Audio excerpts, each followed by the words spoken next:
Picture this scenario. You have resided in the United States for 20 years. You own a home. You have kids enrolled in school. You pay your taxes. You head to work every single morning. You have followed every rule, everything done properly. And then one day you decide to travel. Maybe you fly back to visit your mother. Maybe you attend a family wedding. Maybe you simply need some rest, an ordinary trip. 2 weeks, 3 weeks, nothing out of the ordinary. You touch down again at JFK. You approach the CBP counter. You present your green card, the identical card that has carried you through this line 100 times before. But this time, the officer does not scan it and motion you forward. This time, he glances at his screen, glances at you, and utters 4 words that alter everything. Step aside, please. They escort you to a back room. They seat you down. They begin firing questions. Questions you were not ready for. How long were you away? Where are you employed? Show me your tax return. Do you have a lease? Show me your phone. Your phone. They launch your WhatsApp. They scroll through your conversations. They screenshot an exchange with your cousin, an exchange where you joked about overstaying your trip. It was humor. You returned. You always return. But they are not amused. Then they place a document in front of you. Form I-407, Record of Abandonment of Lawful Permanent Resident Status. They instruct you to sign it. They insist it will be simpler if you just sign it. They warn you that if you refuse to sign, you will be detained. This is not a scene from a film. This is occurring right now in 2026 at airports throughout the United States. And today I am going to explain precisely why it is occurring, the 3 new CBP rules that are enabling it, and the exact measures you must take so that this never happens to you or your loved ones. Do not skip a single second of this video. What you discover in the next 20 minutes could mean the difference between walking through that airport and never walking out. Welcome back. This is the video where you get the unfiltered truth about immigration. No sugarcoating, no clickbait, just the information you need to safeguard your family. If you are a green card holder or you know someone who is, this is the most critical video you will watch this year. Subscribe, hit the bell, and share this because someone you care about needs to hear this before their next flight. Before I dive into the 3 new rules, let me paint the landscape for you. Because if you do not comprehend what has shifted, you will not comprehend why your green card is now a target. In fiscal year 2025, CBP conducted 55,318 electronic device searches at U.S. ports of entry. That is up 17% from the 47,047 searches in 2024. Let me frame that figure for you. In 2016, CBP searched approximately 19,000 devices. In 2025, that figure nearly tripled, and the searches of devices belonging to American citizens alone surged from 8,657 in 2023 to 13,590 in 2025. If they are subjecting citizens to that, picture what they are doing to green card holders, and it is not limited to phones. A 66-year-old legal assistant named Victor Isla, a green card holder for 58 years, was detained at the airport after visiting his son, who serves in the U.S. Air Force. 58 years as a lawful permanent resident, and they directed him into secondary inspection. A Filipino green card holder named Maximo Londonio was detained at Seattle-Tacoma Airport after a routine vacation to the Philippines. He spent 3 months in ICE custody. 3 months. A Korean green card holder named Tae Hyung Kim was detained at SFO and transferred to a detention facility in Arizona, reportedly sleeping in a chair with no access to adequate facilities. These are not criminals. These are not overstays. These are individuals who had every right to be in this country, who held green cards in their possession, and who were torn from their lives at an airport counter. In 2026, under the current administration, CBP officers have been granted broader discretion, expanded digital tools, and a political directive to be aggressive. The message from leadership is unmistakable. Question everyone, trust no one, and if there is any doubt, detain. So here's what shifted. 3 specific rules that you must understand. Rule number 1, mandatory biometric entry and exit tracking for every green card holder. On November 20th, 2025, DHS published a final rule to advance the Biometric Entry-Exit program. This rule took effect on December 26th, 2025. Prior to this date, certain categories of travelers were exempt from biometric collection. Diplomats, most Canadian travelers, and children under 14. Those exemptions have been eliminated. As of December 26th, every single non-citizen, including every green card holder, is now subject to facial recognition and fingerprint collection when entering and when departing the United States. Now, you might assume this is insignificant. They capture your photo, they scan your fingerprint, and you proceed on your way. But that is not what this rule truly concerns. This rule is about constructing a complete travel history for every green card holder in real time. Prior to this rule, CBP possessed your entry records but frequently lacked your exit records. They knew when you arrived, but they did not always know precisely when you departed. That gap afforded green card holders a small window of ambiguity. If CBP inquired, "How long were you outside the country?"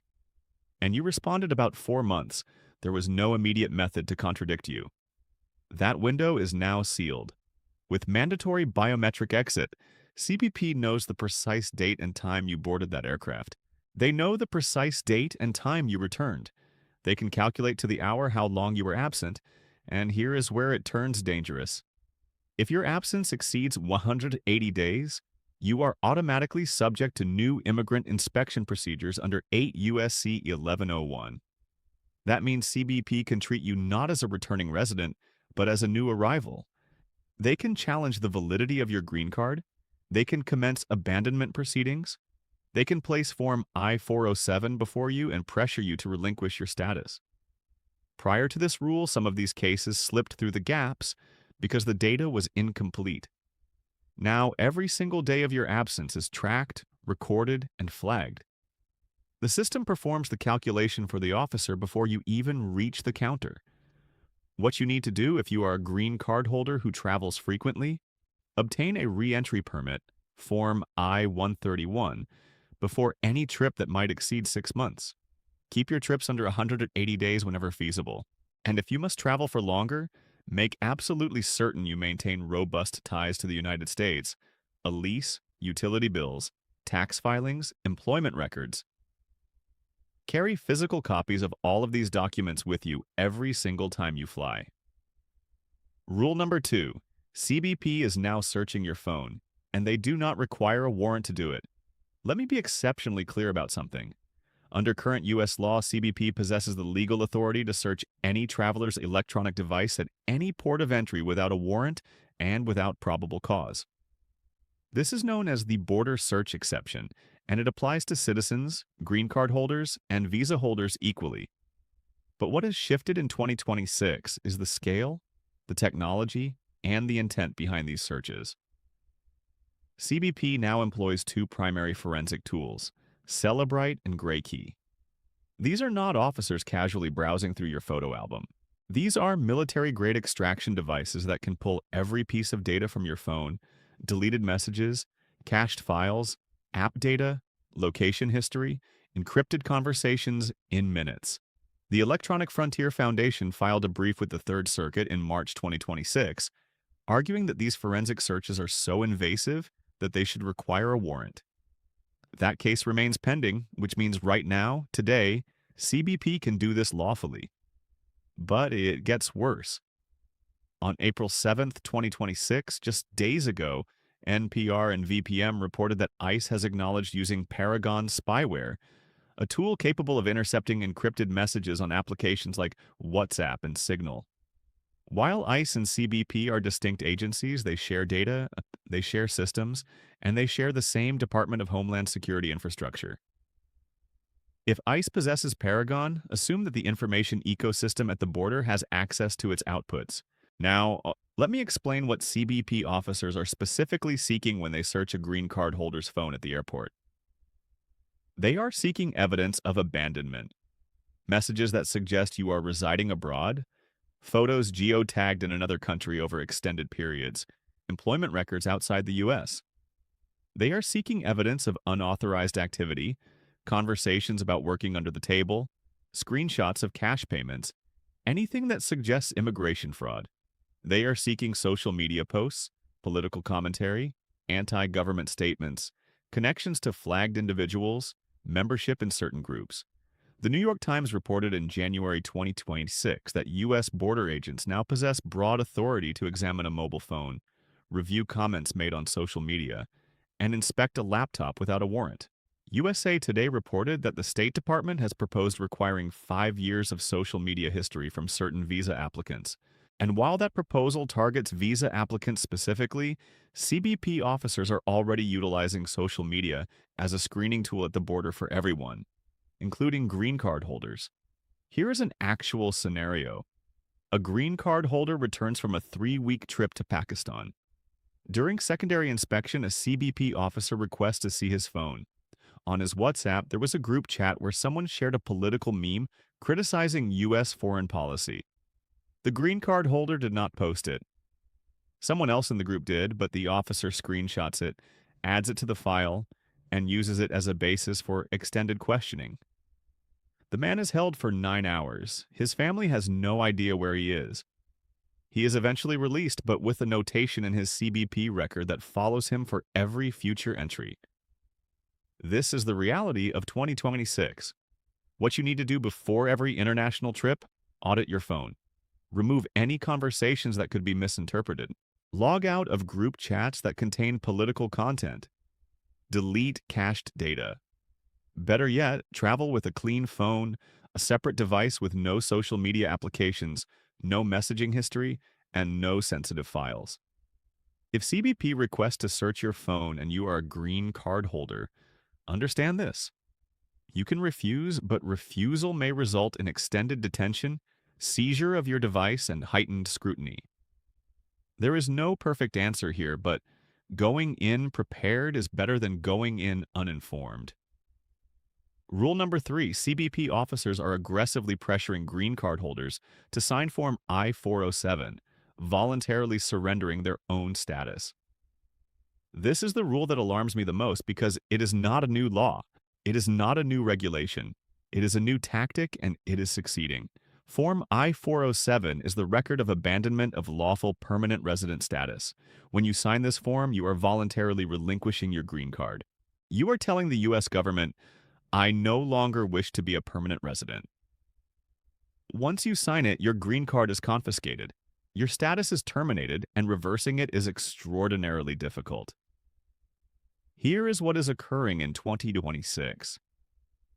Green card holders arrive at U.S. airports after trips abroad. They are directed into secondary inspection.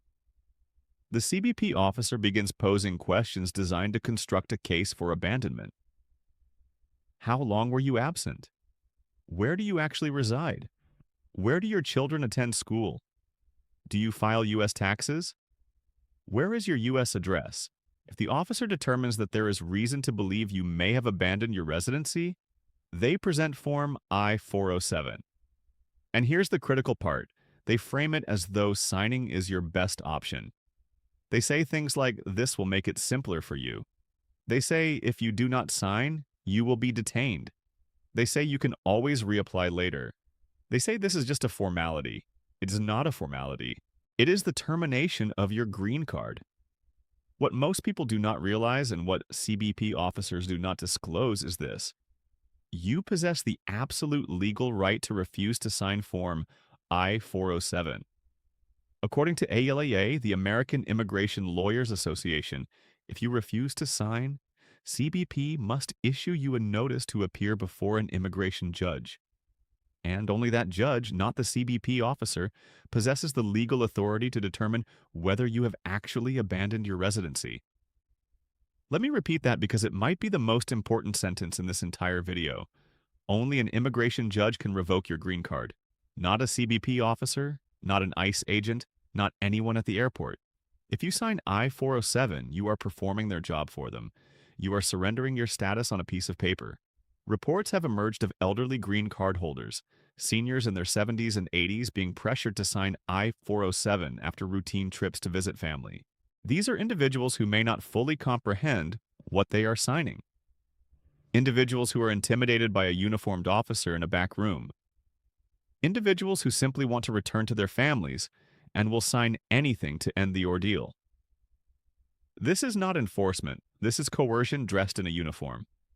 What you need to do, memorize this sentence and teach it to every green card holder in your family. I do not wish to abandon my permanent resident status. I refuse to sign Form I-407. I request to see an immigration judge. Say it calmly. Say it clearly. Say it once. Then say nothing else until you have an attorney present. Write this sentence on a card and carry it in your wallet next to your green card. Give one to your parents. Give one to your spouse. Give one to every green card holder you know. Now let me assemble this all together with a complete protection plan. 5 steps that every green card holder must follow before their next flight. Step 1. Keep every trip under 180 days. If you cannot, file Form I-131 for a re-entry permit before you depart. Do not gamble with the biometric exit system. It is tracking you down to the hour. Step 2. Carry a travel documentation folder every single time you fly. Inside that folder, your U.S. tax returns for the last 3 years, your lease or mortgage statement, your utility bills, your employment verification letter, your bank statements showing U.S.-based activity, and your re-entry permit if applicable. If CBP questions your ties to the U.S., you open that folder and the conversation shifts. Step 3. Travel with a clean phone.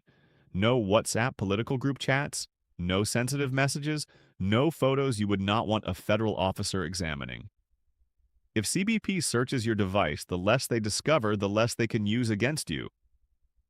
Step 4. Never sign Form I-407. I do not care what the officer tells you. I do not care how exhausted you are. I do not care how frightened you are. Do not sign that form. Say the sentence. I do not wish to abandon my permanent resident status. I refuse to sign Form I-407. I request to see an immigration judge. Step 5. Have an immigration attorney's phone number saved and memorized. If you are detained, you have the right to make a phone call. Use it. Contact your attorney. Contact the ICE detainee hotline, 866-347-2423. Have your family check the ICE detainee locator at locator.ice.gov. Do not attempt to talk your way out of it alone. I want to conclude this video by speaking directly to you. If you are watching this with a green card in your wallet, understand something. That card is not merely a piece of plastic. It represents years, perhaps decades of sacrifice. It represents the paperwork, the interviews, the waiting, the fees, the sleepless nights. It represents the promise that this country made to you, that you belong here, that this is your home. Nobody, not a CBP officer, not a politician, not a policy memo, has the right to strip that away from you in a back room at an airport by sliding a form across the table and instructing you to sign. But they will try. And the only thing standing between you and that moment is preparation, knowledge, awareness, the information in this video. So here's what I am asking you to do. Share this video with every green card holder you know. Send it to your parents, your siblings, your cousins, your friends, your coworkers. Send it to the uncle who travels back home every summer. Send it to the grandmother who visits the grandchildren abroad every winter. Send it to anyone who carries a green card and boards a plane. Because the people who lose their green cards at the airport are not the people who did something wrong. They are the people who did not know what was coming. Now you know? Drop a comment below and tell me, have you or someone you know been stopped at the airport as a green card holder? What happened? Your story might help someone else prepare and tell me what immigration topic should I cover next. Your question becomes the next video. Subscribe, hit the bell, join the WhatsApp group. The link is in the description and the pinned comment. And see you in the next one. Protect yourself, protect your family, and never ever sign that form.